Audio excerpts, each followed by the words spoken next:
사랑하는 자녀에게 아버지가 또는 형이 또는 삼촌이 편지를 쓰는데 편지 내용에 모든 것들을 다 기록하고 그리고 마지막 이것만큼은 내가 빼놔서는 안 된다고 하는 이와 같은 것들을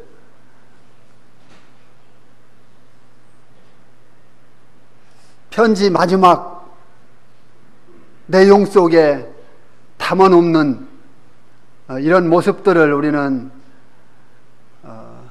보았을 것입니다. 또 지금은 뭐 편지를 그렇게 않고 그러지만 전화가 없던 시절에는 어떻습니까? 편지를 많이 썼지 않습니까? 우리 편지 써보신 분들 많은가요? 그렇게 많지는 않을 것 같은데요. 50대는 좀 써봤겠죠. 50대 이상은. 그렇죠? 저 같은 경우는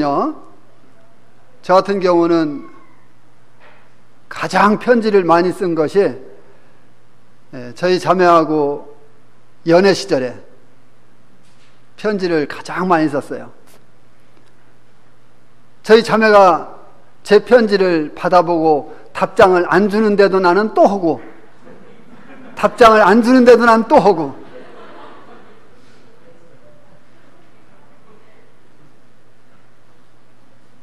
근데 그게 뭐 어디 나만 그럴까요? 아마 연애한 형제님들은 거의 그런 스타일이었을 건데요. 나만 그러지는 않았을 것 같아요. 근데 그 아주 중요한 내용들을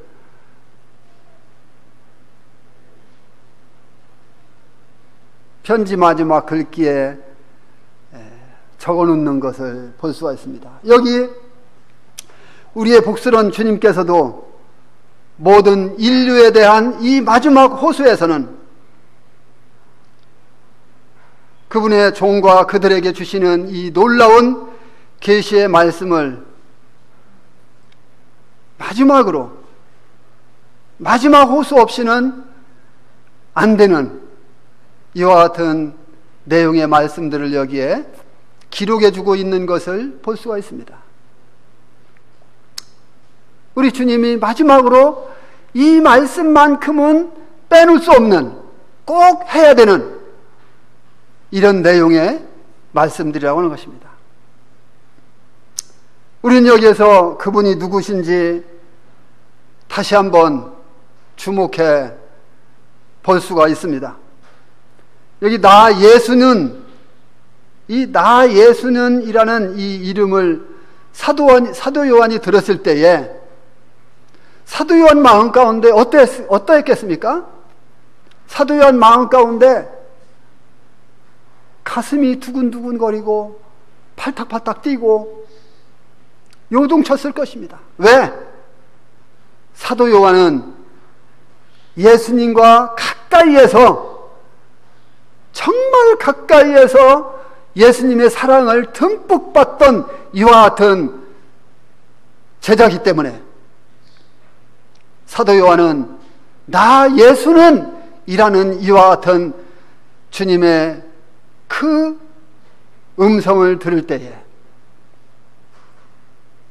예수님이 이 땅에 계실 때의 그 모든 사건들을 조목조목 순간순간 기억해 들어갔을 것입니다. 그 주님이 나를 어떻게 사랑했는지, 그 주님이 이 세상을 향해서 얼마나 자비롭고 은혜롭고 사랑의 음성으로 그들을 대하셨는지, 그들을 그렇게 왜 사랑하셨는지, 그분이 창조주임에서도 불구하고 그분이 무엇이 부족해서, 무엇이 그분이 급급해서 이 죄인들을 사랑하고 이 죄인들을 향해서 그렇게 은혜로운 손길로 이 세상 사람들을 향해서 뻗어주셨는지, 그리고 그분이 왜 십자가를 지셔야만 했는지, 나 예수는 이라는 이 예수님의 직접 하시는 이 음성을 들으면서 사도 요한은 아마 그랬을 것입니다. 요한계시록을 보면 유일하게 여기에서만 주님께서 나 예수는 이라는 말씀을 하고 계십니다. 예수라는 이름이 요한계시록에 나오지만 주님이 직접 나 예수는 이라는 이름을 직접 밝힌 것은 아주 유일하게 여기에서만 나오는 거예요. 이것을 사도 요한이 들었을 때에 어떻게 했느냐 이거예요.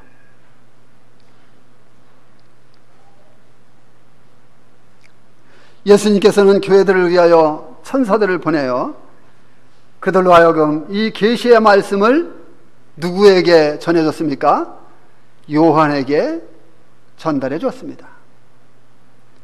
그리고 요한은 그 받은 계시의 말씀을 이제 사랑하는 성도들에게 전해줬던 거예요. 이 상당히 중요한 포인트가 되는 거예요. 왜 그렇습니까? 요한이 사랑하는 성도들에게 이 말씀을 천사로부터 받아서 전했는데 거기에서 끝나면은 이건 아무 의미가 없는 거예요. 무슨 의미가 있겠습니까? 거기에서 끝나는데 이건 여기에서 우리에게 주는 교훈이 있다는 것입니다. 우리가 받은 말씀, 우리가 지금까지 구원받고 배운 교훈들, 이와 같은 모든 일들이 우리에게 수두룩하게 쌓여 있습니다. 어쩌면 우리의 머리가 가분수와 같이 커 있을 수도 있습니다. 왜 그럴까요? 왜 균형 잡혀 있지 못할까요? 듣고 쌓아놓기만 하니까. 요한이 받은 말씀을 사랑하는 성도들에게 전했듯이 우리 역시 지금까지 배운 말씀, 들은 말씀을, 그리고 내가 읽은 말씀을, 주님이 나에게 하신 말씀을 우리 역시 다른 사람들에게 전하고 가르치고 선포해야 된다고 하는 것입니다. 아주 중요한 교훈을 우리에게 주시는 거예요.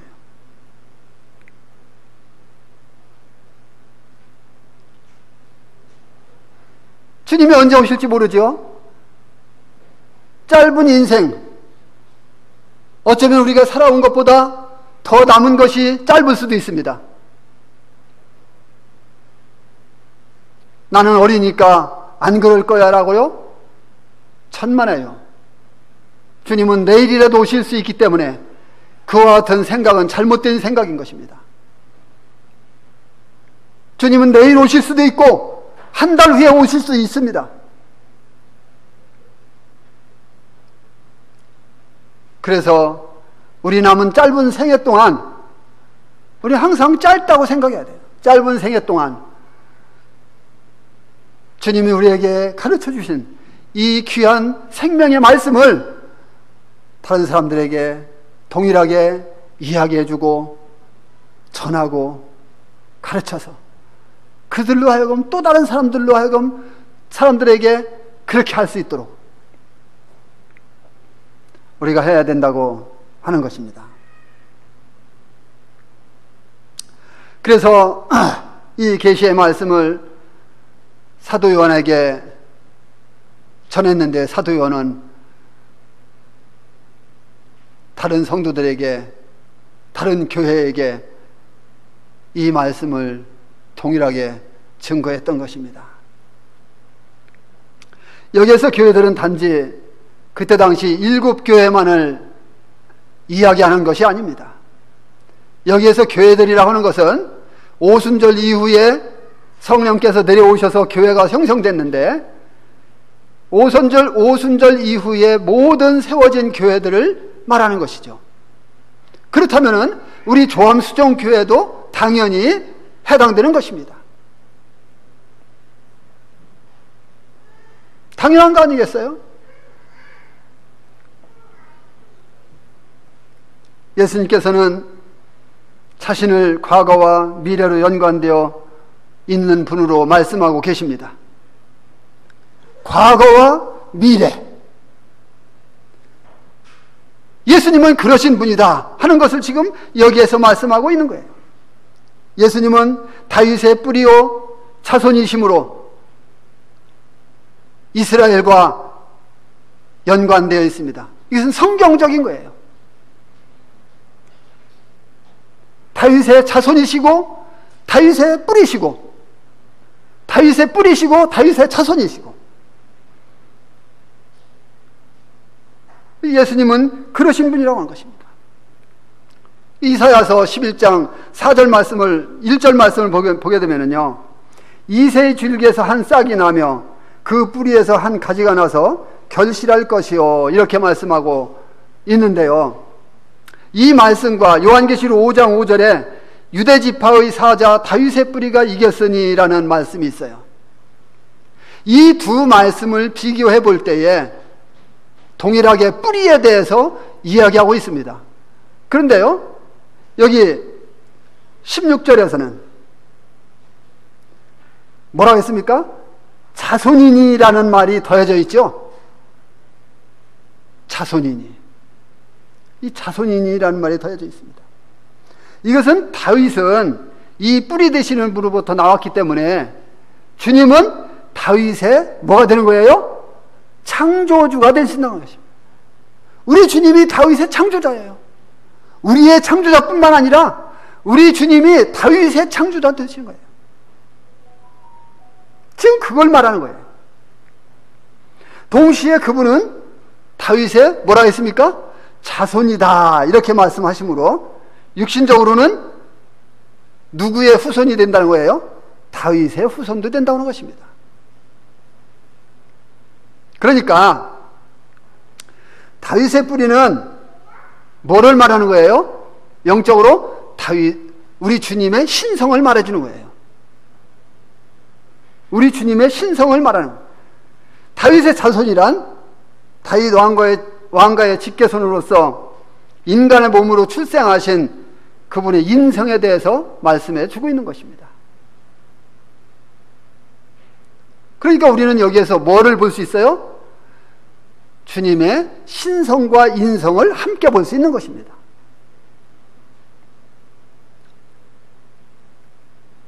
그 주님은 완전하신 하나님이셨고 완전하신 사람이셨습니다.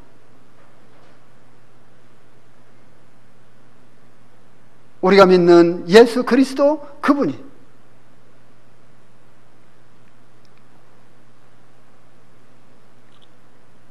또한 그리스도께서는 광명한 새벽별이 되심을 여기 말씀하고 있습니다. 이것이 무슨 뜻일까요?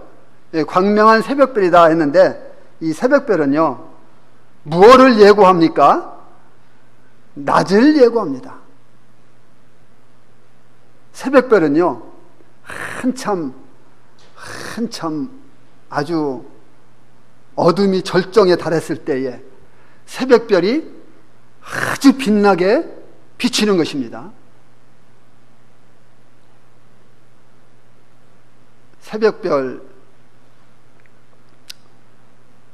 새벽별을 보려면요 조금 일찍 일어나야 돼요. 그래서 새벽별을 한번 보세요. 그 새벽별이 얼마나 밝은지. 일찍 일어나시는 우리 어르신들은 자주 볼 거예요.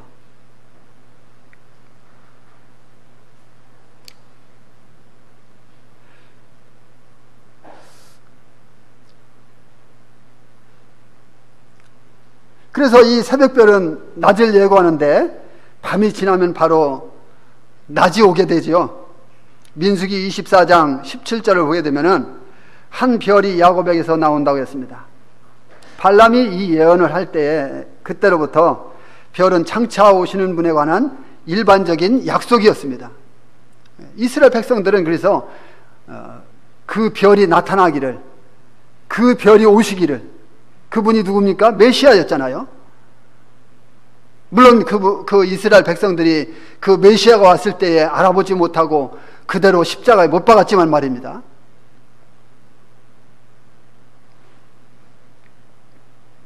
그런데 이 예언은 그리스도 안에서 성취되었습니다. 이 새벽별은 해가 떠오르기 전에 빛을 비치는 이 여명의 선구자인 것입니다. 영적인 어둠이 덮을 때 갑작스레 우리 주님께서 나타나신다고 하는 것입니다. 완전히 죄악이 달했을 때, 그때 오실 것입니다.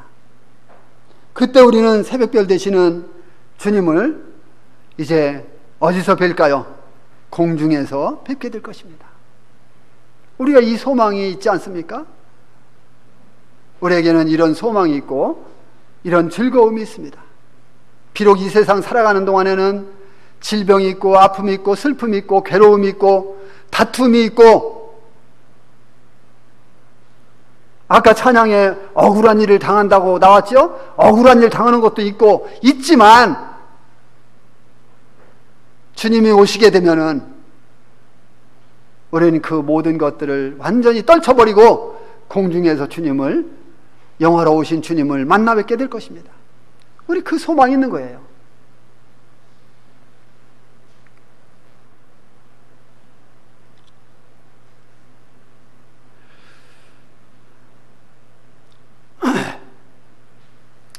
그래서 우리 주님께서 이 영적인 어둠이 덮일 때, 그때 우리 주님은 오실 것입니다. 17절 말씀을 보시겠습니다. 성령과 신부가 말씀하시기를 오라 하시는도다. 듣는 자도 오라 할 것이요 목마른 자도 올 것이요 또 원하는 자는 값없이 생명수를 받으라 하시더라. 여기에서 우리는 세 번에 걸쳐서 오라는 단어를 보게 되죠. 오라, 오라. 그리고 올 것이요. 이렇게 기록된 것을 보게 됩니다. 이것이 우리에게 보여주는 뜻은 무엇일까요? 여기에 무슨 뜻을 담고 있을까요? 우리는 여기에서 사도 요한이 성령에 충만해 있는 모습을 보는 것입니다. 성령에 완전히 사로잡혀 있는 이와 같은 모습을 보는 거예요.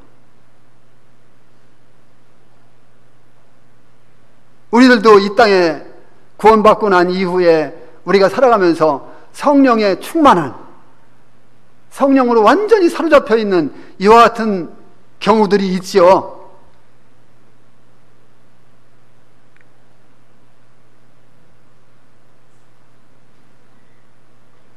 그래서 하나님 말씀을 보게 되면은 그 하나님 말씀이 나에게 얼마나 꿀과 같이 다른지.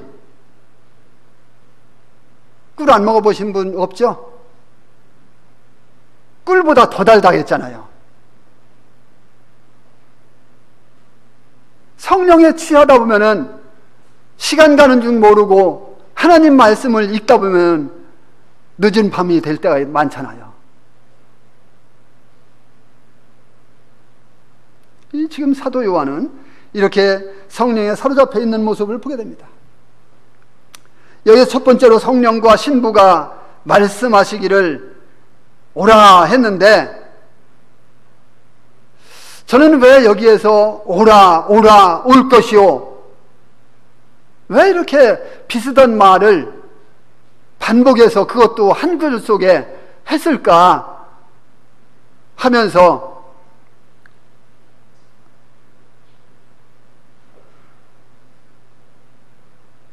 우리의 신실한 선배들이 써놓은 책들을 찾아보기 시작했습니다. 그런데 여기에서 이 세 번이나 오라고 한 이와 같은 것은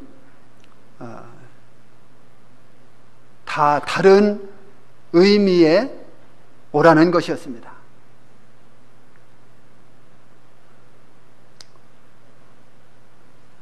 여기 다른 성경을 보게 되면은 또 오소서라고 기록되어 있습니다. 다른 번역 성경을 보게 되면은 오소서라고 기록되어 있습니다. 요한은 성령님께 이 사로잡힌 바 되어서 오소서라고 하는 외침의 소리를 지금 하고 있는 것입니다. 누구에게요? 주님께. 주님께 오소서 이렇게 하고 있는 거예요. 이 성령님과 신부를 대신해서 오소서라고 하는 이 외침을 주님께 외치고 있습니다. 이것은 복음으로의 죄인들을 초대하는 것이 아닙니다.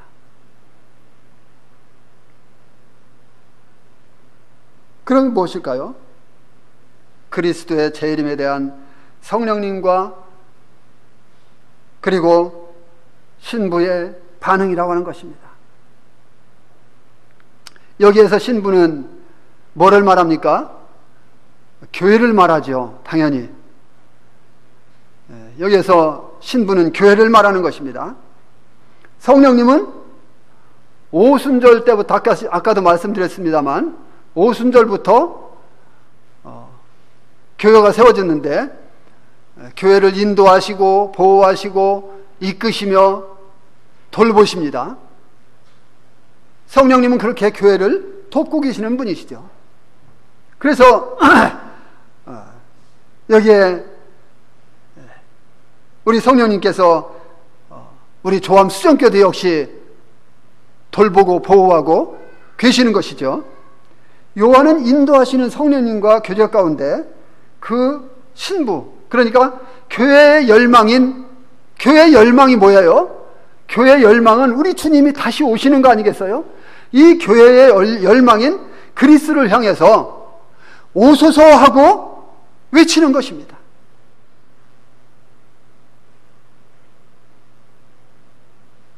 주여 오소서 외치는 것입니다. 이것은 마치 교회가 우리 주님 뵙기를 얼마나 소망하며 기다리고 있는지를 잘 보여주고 있는 아주 아름다운 모습이라고 하는 거죠.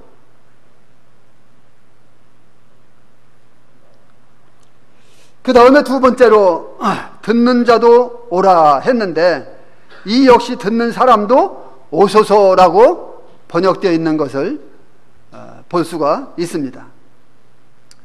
이제 요한은 듣는 자에게, 그러니까 이 말씀에 적극적으로 반응을 하는 성도님들, 이 말씀에 반응합니까? 안 합니까? 이 말씀에 우리는 반응합니다. 우리는 이 말씀을 읽으면서 기쁨을 표출하기도 하고 주님께 감사하기도 하고 주님께 영광 돌리기도 하고 주님 말씀하신 걸 우리 생활 가운데 실천해 나가기도 하고 여러 모양으로 우리는 주님 앞에 반응을 합니다.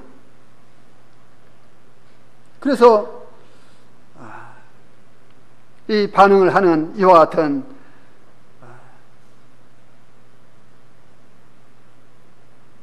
우리 교회, 여기에 신부된 교회를 말하죠.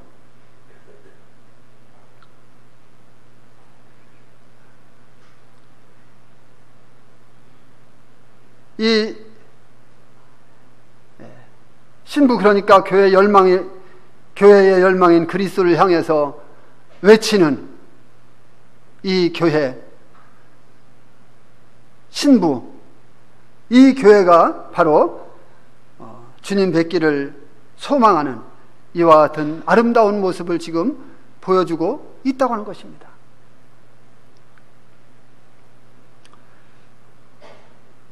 그 다음에 두 번째로 여기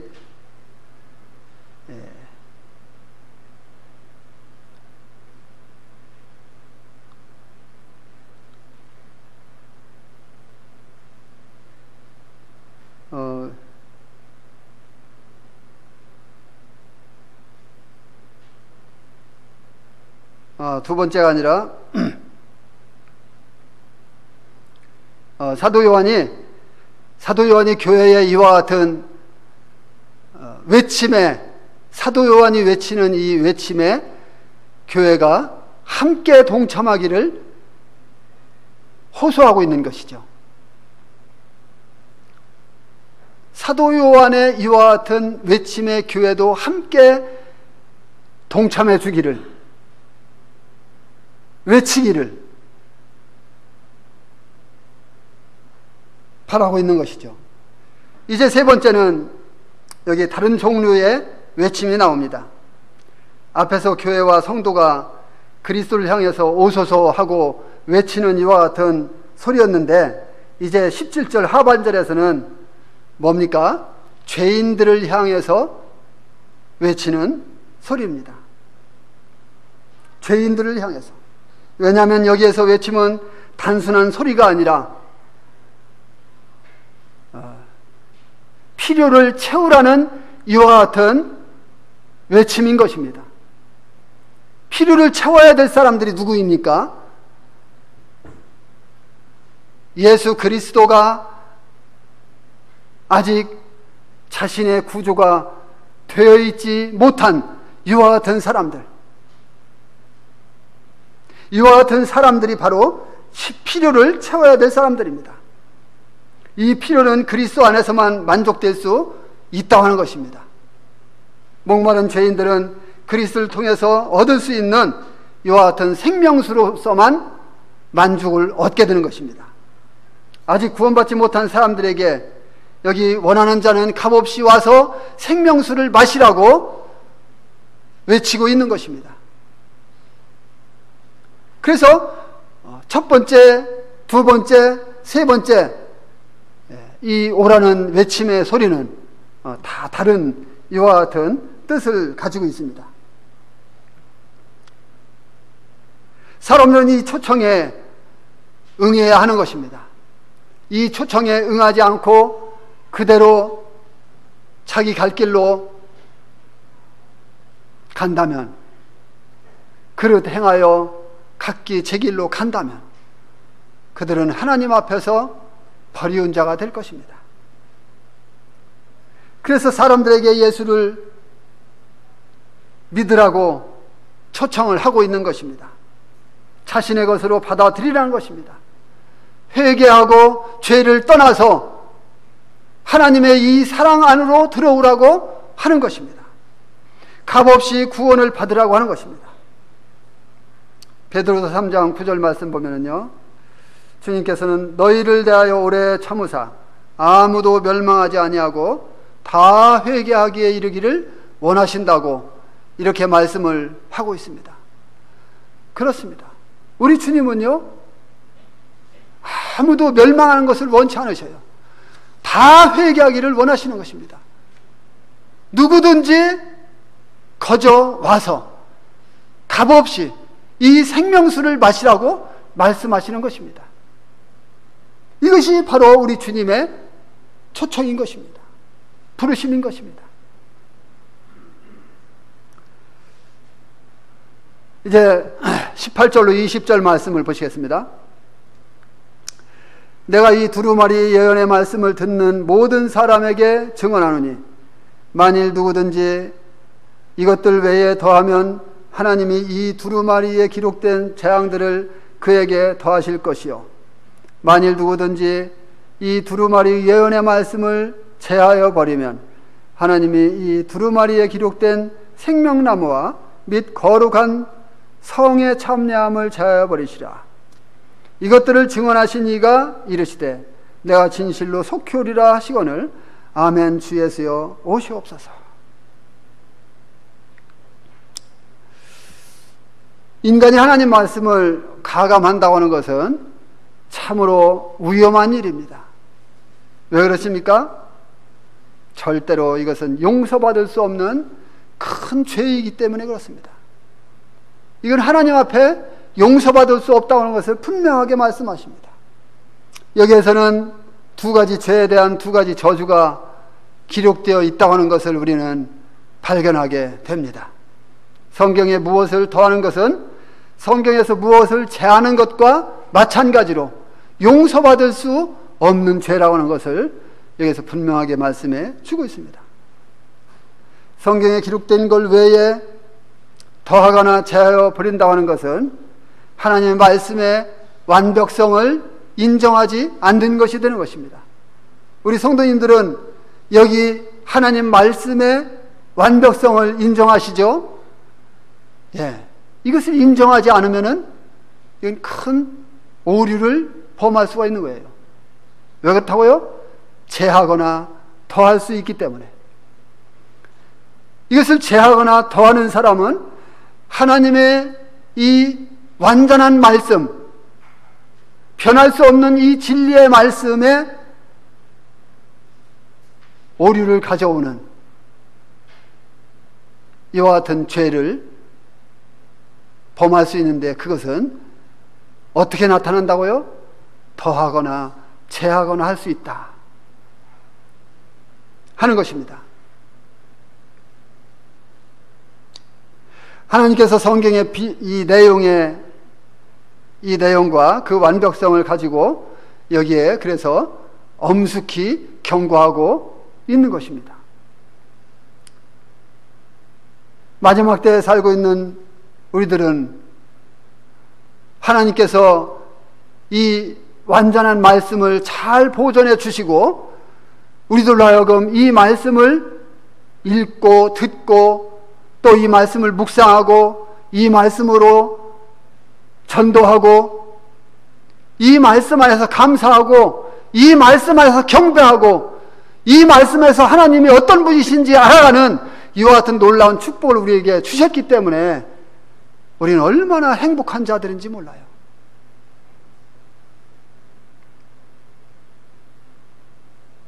이보다 더 감사한 것이 우리에게 무엇이 있겠습니까? 하나님께서 이 말씀을 이렇게 우리에게 보존해 주시지 않았다면, 그렇다면 우리가 과연 구원받을 수 있었을까? 장담할 수 없는 것입니다.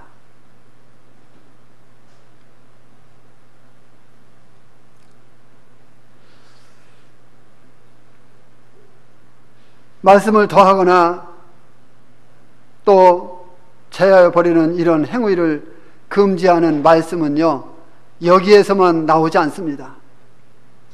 구약 성경에서 나오는데요, 신명기 4장 2절을 보면은 내가 너희에게 명하는 말을 너희는 가감하지 말라, 이렇게 하신 말씀이 있습니다. 거기 보면 이스라엘이 가나안 땅에 들어가 살면서 여호와 하나님의 규례와 법도를 순종할 것을 명령하고 계십니다. 그래서 그들은 하나님 말씀하신 것에 대해서 무엇인가 더하거나 가감해서는 안 된다고 하는 것입니다. 그리고 신명기 12장 32절과 잠언 30장 6절 말씀에서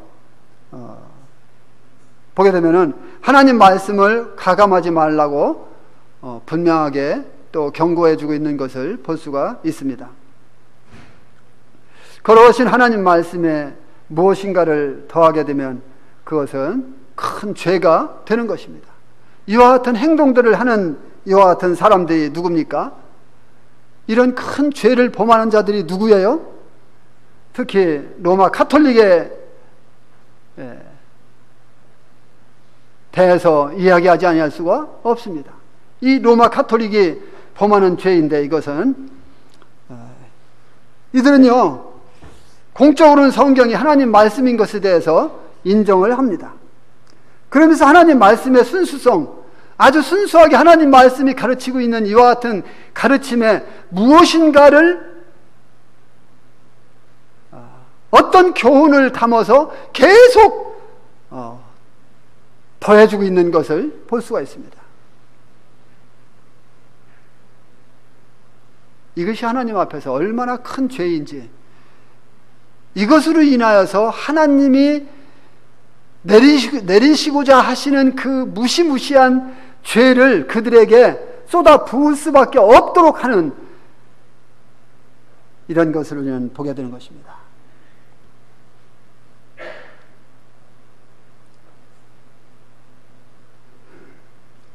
이 책에 기록된 재앙들을 더하시게 할 뿐이라고 하는 것입니다.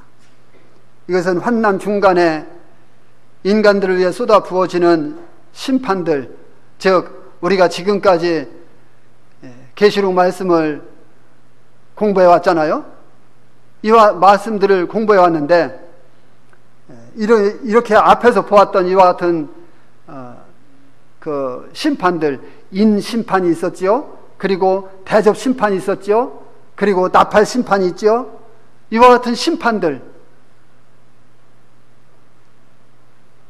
특별히 여기 나팔 심판에 대해서, 대접 심판에 대해서 아주 무시무시한 이와 같은 그 심판이 나오는데, 바로 이런 그 대접 심판을 받을 수밖에 없는 자들이 바로 그런 자들이라는 것입니다.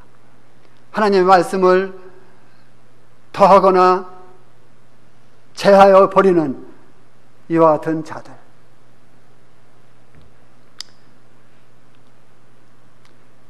그래서 그 중에 특히 마지막 7장이라고 하는 이 요한계시록 15장 이후에 나오는 대접 심판, 이런 심판을 면할 길이 없다고 하는 것입니다. 또한 계시록 22장 19절에서는 만일 누구든지 이 두루마리의 예언의 말씀에서 제하여 버리면 이런 행위 또한, 이 제하여 버리는 이런 행위 또한 대접 심판을 받을 수밖에 없고, 하나님의 큰 축복에 놀라운 은혜에 참여할 수 없다고 하는 것을 여기에서 말씀해 주시고 있는 것을 볼 수가 있습니다. 그럼에도 불구하고 그들의 이 교만함 때문에 그들은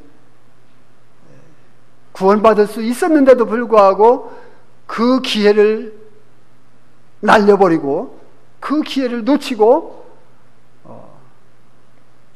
하나님의 이 축복 가운데 들어오지 못하는 이와 같은 모습을 보게 되는 것입니다. 이 생명나무 및 거룩한 성에 참여할 자들이 누구겠습니까? 14절에서 자기 두루마기를 빠는 자들이라고 말씀해 주시지 않았습니까? 이 축복에 참여하는 자, 곧 죄 용서함을 받고 구원받은 이와 같은 자들, 얼마나 우리가 복된 자들인지를 생각해 보게 되는 것입니다. 반면에 이 축복에 참여하지 못하는 자들은 믿지 않는 자들이며 말씀을 더하거나 제하해버리는 이와 같은 부류에 속한 자들이라는 것을 여기에서 보여주고 있는 것입니다. 생명나무와 거룩한 성은 성도들의 축복을 가리키는 것이라고 한다면, 이 두루마리에 기록된 재앙들을 말씀하고 있는데, 이 두루마리에 기록된 재앙들은 죄인들의 심판을 가리키고 있는 것입니다. 그래서 사람들이 예수 그리스도의 이 구원으로 초청된 말씀 앞으로 돌아오지 않는다면 이런 재앙을 받을 수밖에 없는 것입니다. 20절로 21절을 다시 한번 보겠습니다. 이것들을 증언하신 이가 이르시되 내가 진실로 속히 오리라 하시거늘 아멘. 주 예수여 오시옵소서. 주 예수의 은혜가 모든 자들에게 있을지어다. 아멘. 이것들을 증언하신 이는 누굽니까? 바로 그리스도이십니다. 그리스도이십니다. 그리스도께서는 이 말씀이 그리스도께로부터 직접 나왔다고 하는 것을 말씀하고 있고, 요한은 단지 그 말씀을 사람들에게 전하는 통로에 불과하다고 하는 것을 재확인시키면서 주님은 여기에서 증언하시는 것입니다. 이것은 나에게로부터 직접 나왔다.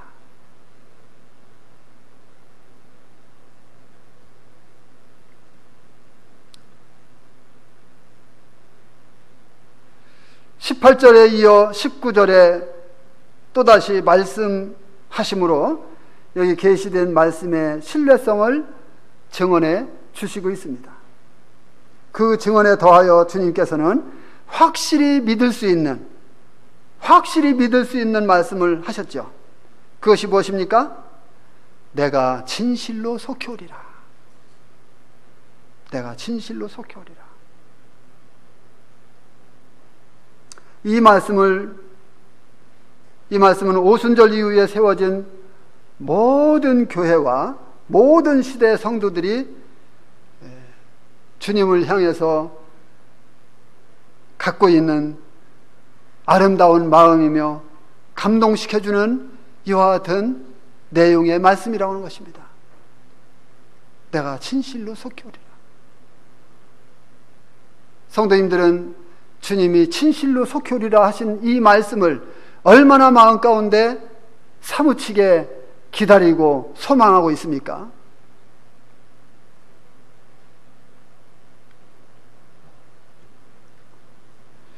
내가 진실로 속히 오리라는 이 말씀은 17절에서 성령님과 신부와 성도의 외침에 대한 그리스도의 반응이라고 하는 것입니다. 주님, 성령님과 신부와 교회가 오소서, 주여 오소서, 오소서라고 하는 이 외침에 대한 반응으로 주님은 내가 진실로 속히 오리라, 이렇게 교회에게 반응을 보여주고 있는 것입니다.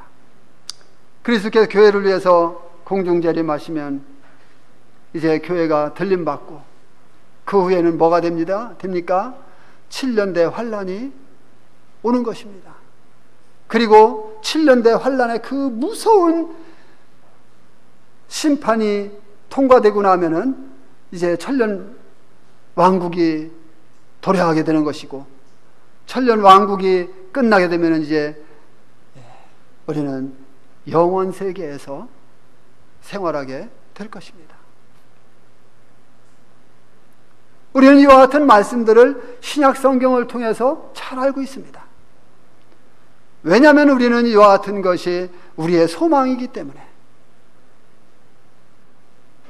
우리가 가지고 있는 이 소망을 신약 성경을 통해서 밝히 알고 있다고 하는 것은 참으로 귀한 것이죠.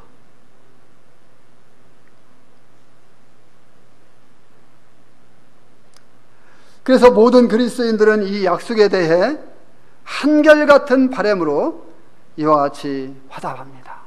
아멘. 주 예수여 오시옵소서. 주 예수의 은혜가 모든 자들에게 있을지어다. 아멘. 아멘. 주 예수여 오시옵소서. 주 예수의 은혜가 모든 자들에게 있을지어다. 아멘.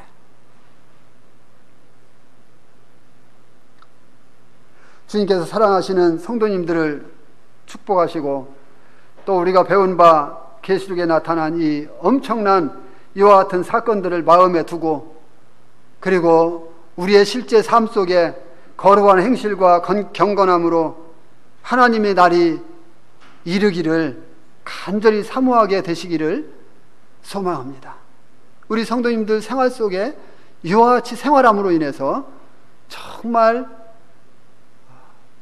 티나 주름 잡힌 것이 없는 신부의 모습으로 주님 앞에 설 수 있게 되기를 바랍니다. 우리 다 같이 요한일서 말씀 한 말씀 읽고 마치겠습니다. 요한일서 3장